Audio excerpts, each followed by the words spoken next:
Bom dia, pessoal! Bom dia. O que é mesmo a gente saber de nós mesmos, do passado, do lugar, da história, não é? Cada um tem uma história.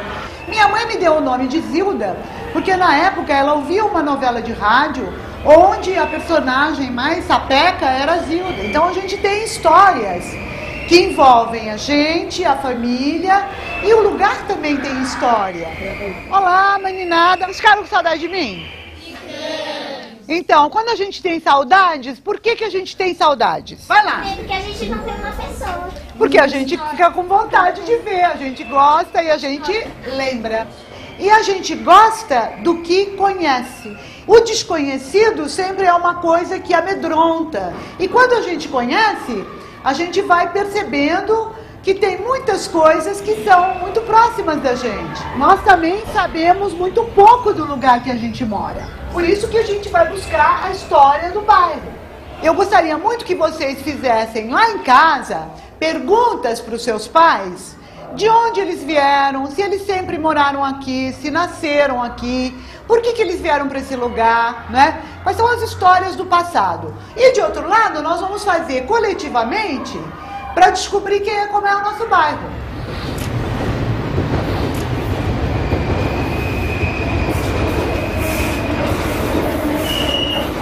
A linha de trem Santos-Jundiaí servia para levar o café do interior do estado até o Porto Santos. A data oficial da fundação de Pirituba é dia 1º de fevereiro de 1885, quando entrou em funcionamento a estação Pirituba nessa linha de trem. Os 74 bairros que hoje compõem a região começaram a se formar a partir de 3 fazendas. A linha de trem dividiu a fazenda Tobias em 2 fazendas. No começo do século XX, essas fazendas foram, aos poucos, sendo divididas e loteadas. Alguns dos primeiros bairros surgiram nos anos 1920. Aqui mesmo para Pirituba, vieram vários grupos de imigrantes. Eram ingleses que trabalhavam na estrada de ferro, japoneses que plantavam eucaliptos para alimentarem os fornos da Companhia Armor, húngaros, italianos, holandeses e muitos outros que vieram trabalhar nas indústrias. Os holandeses ainda têm um tube aqui em Pirituba. O crescimento da oferta de energia elétrica em Pirituba incentivou a instalação de diversas indústrias nos anos 1920. As condições de vida começaram a melhorar. No fim dos anos 1960, a empresa de setor imobiliário Companhia City de Desenvolvimento criou novos bairros.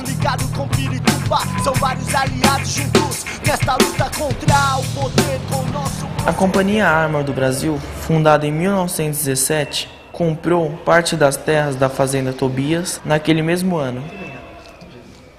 As boiadas desciam dos trens ou vinham pelas avenidas de Pirituba até o matadouro da empresa. Mas a Armor não foi a primeira a se instalar na região. A primeira foi a fábrica de cola paulista, em 1898.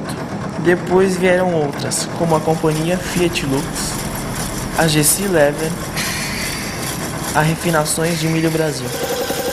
Aqui mesmo ao lado da estação de Pirituba fica o Hospital Psiquiátrico Pinel, fundado em 1929. Aqui também fica a fábrica de pianos Fritz Dober, fundada em 1950. O Lanifício Pirituba foi uma importante indústria de Vila Barreto. Meu avô e minha avó se conheceram quando trabalhavam lá, na década de 1940. Desde então, moram na Vila Barreto, bem ao lado de onde era o Lanifício. Oi, vó. Tudo bom? Tudo bom. Vó, a origem dos seus pais? O meu pai era espanhol e a minha mãe era brasileira. A minha mãe era do lar e o meu pai trabalhava no Lanifício Pirituba. Ele começou a trabalhar no Lanifício em 1928, como tecelão. E a fábrica naquele tempo era dos ingleses. E ele teve alguma formação? Teve. Aí os ingleses naquele tempo pagaram o estudo para ele, né? E ele se formou mestre em tecelagem. E o Zarzur? O Zarzur veio depois. Ele comprou a fábrica dos ingleses. Ô vó, A origem dos seus pais? Meu pai é inglês, da Inglaterra, de Londres. E minha mãe era paulista, de Campinas. Em que lugar o teu pai trabalhava? Meu pai trabalhava na oficina de manutenção e locomotivas, na oficina da Lapa. Em que ano a avó trabalhou no Lanifício? Eu entrei com 15, eu saí de lá com uns 22 anos. Quando o senhor começou a trabalhar no Lanifício? Eu comecei a trabalhar em agosto de 47 e parei de trabalhar em dezembro de 48. E quando a senhora conheceu o vô? Eu conheci o vô, que ele veio trabalhar de tecelão aí na fábrica. E nós se conhecemos aí. Nós ficamos 4 anos namorando. 4 anos. Aí casamos. E por que ele saiu lá do Lanifício? Meu pai achava que ele não ia ter futuro, aí apenas ia ser tecelão. Então ele foi trabalhar na Estrada de Ferro Centro Jundiaí, a antiga SPR. Como que eram as condições de trabalho? Havia greves? Sempre houve greves, né? Mas as duas greves principais, uma foi por causa de tempo de trabalho, Certo. e a segunda greve mais por direitos pessoais. Como era a região na época? Aqui em Pirituba era muito deserto. Esta parte de cada Avenida Benedito de Andrade era cafezal. E da outra parte dela, da Avenida Benedito de Andrade, era pasto e mata. Onde a Avenida Benedito de Andrade agora era uma simples picada. E passava um ribeirão ali.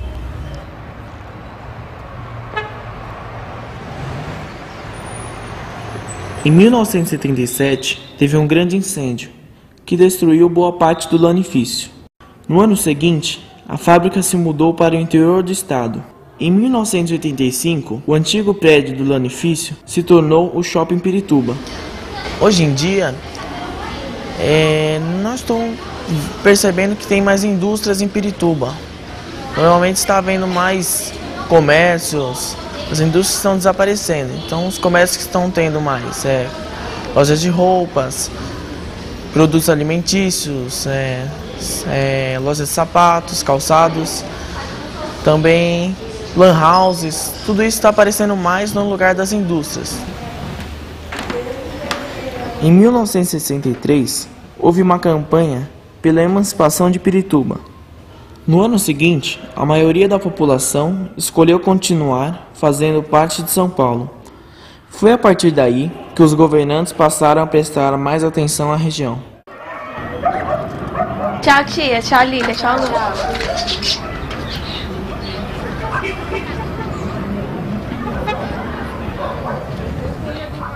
Há 200 anos atrás, Pirituba era uma área rural. Nos primeiros mapas de São Paulo, Pirituba nem aparecia. Alguns viajantes estrangeiros escreveram sobre a região. Um deles foi o inglês João Maui, que visitou São Paulo no comecinho do século XIX. O governador convidou-me a visitar as minas de ouro de Jaraguá, as primeiras descobertas no Brasil, que agora lhe pertence. Percorremos 12 milhas de uma estrada razoável e em alguns trechos boa em direção ao sul e atravessamos o Tietê. Em 1839, o norte-americano Daniel Kidder também veio conhecer a região. De volta do Jaraguá, paramos nas margens do Tietê a fim de visitar uma plantação de chá do Coronel Anastácio.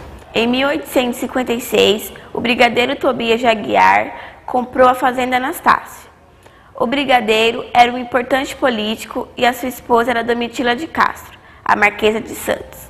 Anos antes, ela foi a mais famosa amante de Dom Pedro I. O brigadeiro Tobias morreu e a Marquesa passou a ser a única dona da propriedade.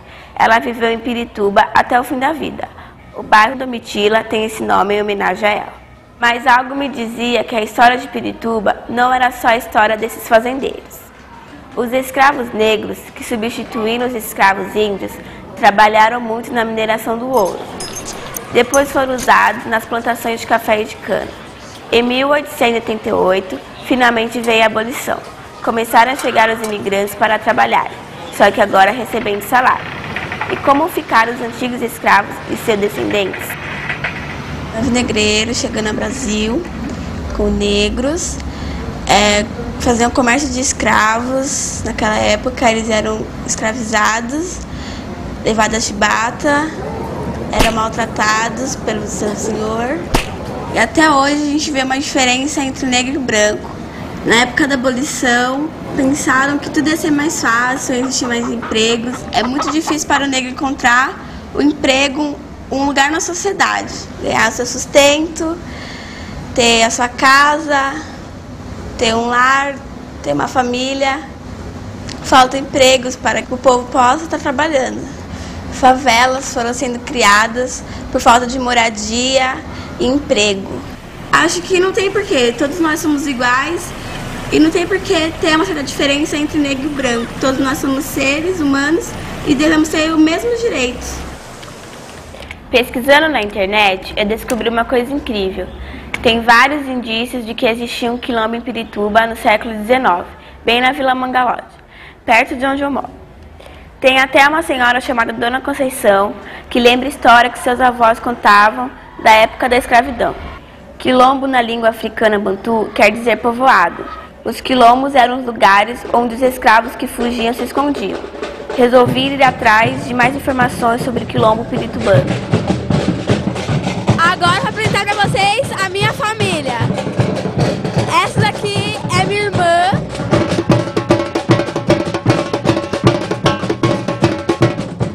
Esse daqui é meu irmão.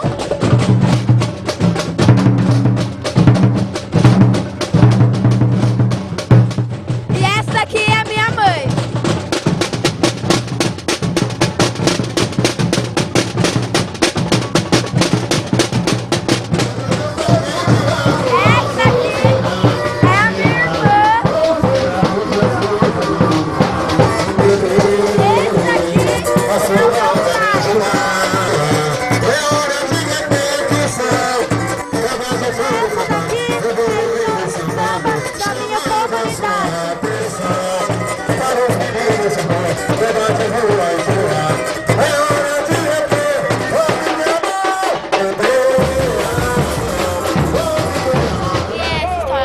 Poderia existir um quilombo aqui em Pirituba? Você acha que existe mesmo? Bom, hoje o quilombo de Pirituba é a prova de fogo, né? Nós mantemos aqui a cultura negra bastante viva através dos nossos enredos, através dos nossos movimentos aqui dentro da quadra. Mas existe bastante famílias de negros ainda remanescentes da fundação do bairro. Provavelmente vem dessa época do quilombo, se é que houve.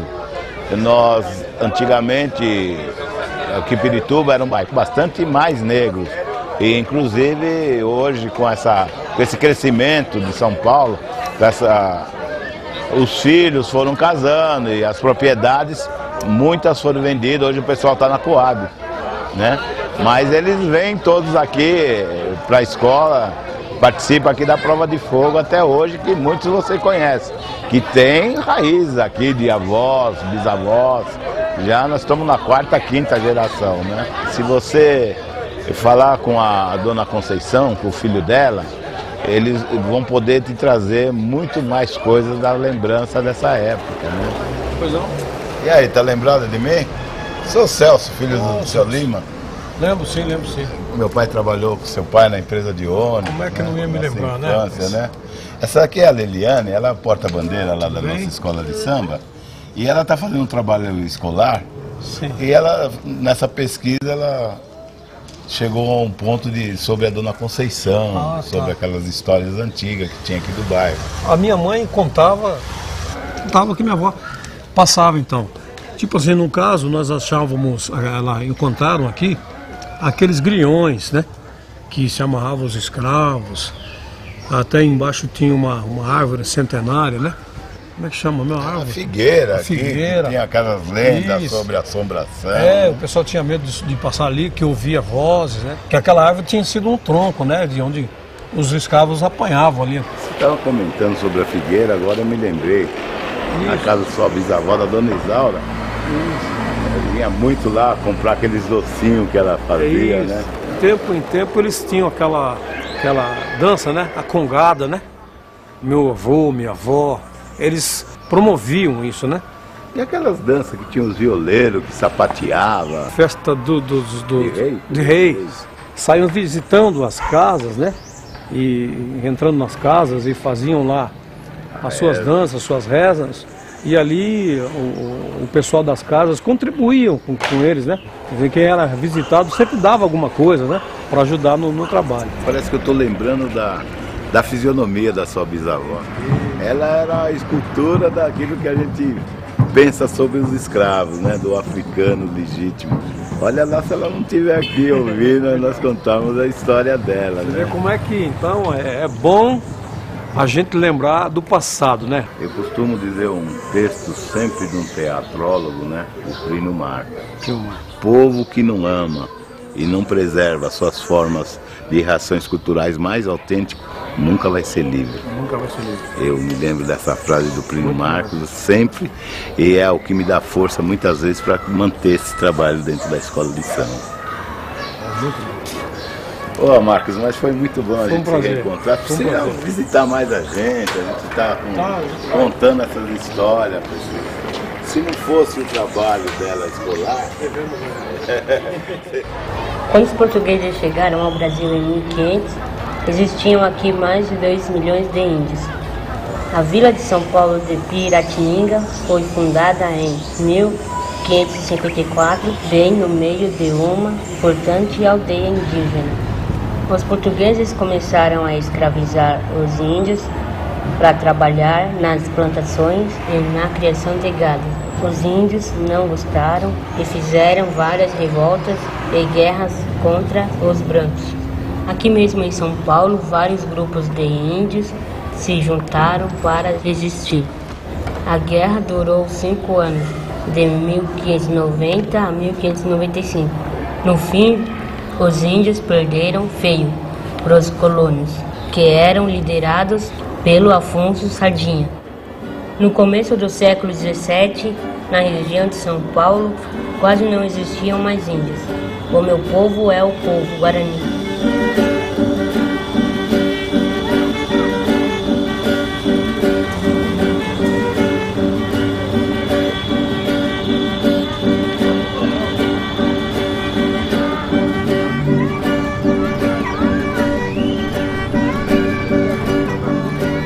Criança Guarani, o que fazia antes? Brincava. Só brincava? Só brincava. Como que é a brincadeira do Guarani? Eles brincavam de arco e flecha, de caçar, né? Brincar de caçar. Brincava com zarabatana, dançava, tudo. Brincava com os animais? Uhum. Porque tinha um monte de animais lá, antigamente, quando não tinha um branco. Pegou agora? Peguei. E hoje em dia como é que brinca? Hoje em dia eles brincam como eles brincam na rua, de esconde-esconde, pega-pega. Essas brincadeiras foi o Homem Branco que trouxe? Uhum. O que mais que vocês brincam? Nós brincamos de jogar bola, antes nós não brincávamos de jogar bola, agora eles estão jogando bola. Eles brincam de aqueles amarelinhos, as meninas brincam, pular corda, eles brincavam. Como que é essa adaptação do índio na sociedade do homem branco? Nós não temos nada em casa e os brancos têm mais do que a gente em casa. Como TV, rádio. Antes a gente ficava lá, né, todo sem fazer nada, só lá, deitado na rede. Passava, pescava, ia pro mato, andava de cavalo. Antigamente tinha cavalo, ficava lá. Hoje em dia dá pra fazer isso? Não. Por quê? Porque aquele rio já tá podre já. Antigamente dava pra ver tudo limpinho. Agora eles estão poluindo tudo. E animal pra caçar tem? Não. Como é que faz pra se alimentar hoje em dia? Hoje em dia eles trabalham pra ganhar dinheiro pra comprar os alimentos no supermercado.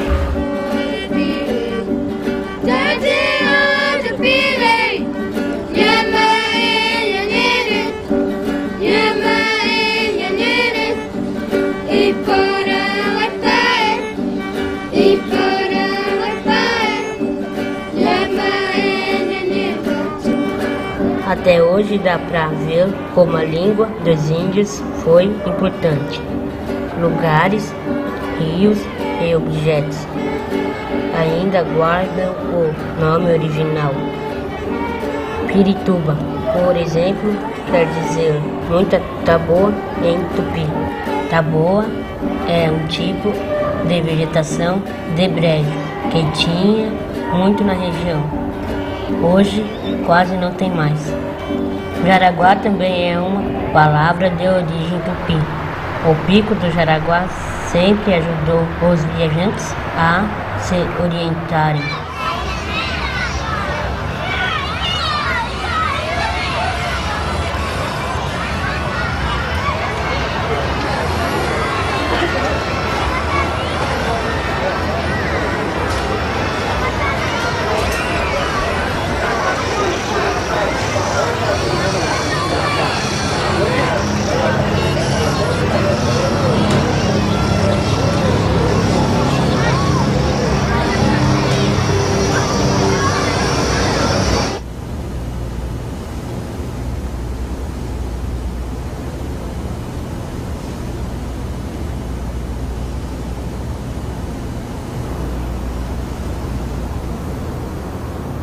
Aqui ficava a casa do Afonso Sardinha, aquele mesmo que combateu os índios de São Paulo. A casa original não existe há muito tempo, mas esse muro é bem antigo. Aqui eles procuravam ouro na água do riacho. Meu nome é Fábio, eu moro ao lado do Pico do Jaraguá, na aldeia Guarani de Coaitu. Quando os brancos chegaram aqui, eles fizeram esse tanque, né, para lavar as pedras preciosas que os bandeirantes usavam. Os bandeirantes eram aqueles homens brancos que ficavam atrás de pedra preciosa, de ouro, né, de tesouros. Aí aqui eles fizeram aqui esse, tá vendo isso aqui, ó, esse cimento aqui, é uma pia que eles fizeram, né, e quem fez foi os escravos que fizeram. Os escravos eram assim, muito judiados, né? Eles batiam nos escravos assim, para eles fazerem isso tudo aqui. Hoje, depois de muito tempo, né, que passou, o curso da água vem desde lá de cima lá do pico lá, aí passa por aqui. Só que antes ele dava a volta por ali, ó. Esse muro aqui, ó, também foi feito pelos escravos, porque ali atrás passava água que caía lá dentro daquela pia, daquele tanque que eu mostrei para vocês ali. Quando nós viemos aqui, tinha caça, até agora tem um peixinho ainda, né? Mas não é tanto como quando nós viemos aquela vez. Agora está chegando o pessoal branco, estão fazendo casa mais pertinho da gente. É muito difícil de a gente ganhar dinheiro aqui. Tudo tem que comprar. A gente não trabalha fora, para trabalhar tem que ter estudo. E a gente vive com artesanato, né? A gente vende um pouquinho de artesanato. Seu avô plantava milho, feijão, dava para plantar, mas agora não dá mais não tem mais nem lugar para a gente plantar mais. É a história, vocês vão casar, vão crescer mesmo. Aí vai contar para os seus filhos. A avó contava a história, contava que chegou assim lá aqui no lugar. A aldeia onde eu moro é uma das 4 que existe ainda hoje na cidade de São Paulo. Pirituba mudou muito. A antiga estrada São Paulo-Campinas, hoje é a Avenida Raimundo Pereira de Magalhães. É de Pirituba que saem algumas das estradas mais importantes que ligam a cidade de São Paulo ao resto do estado. Se antigamente Pirituba era considerado interior, hoje faz parte dessa imensa cidade de São Paulo e continua mudando e transformando a cada dia, uma história construída por cada um de seus habitantes.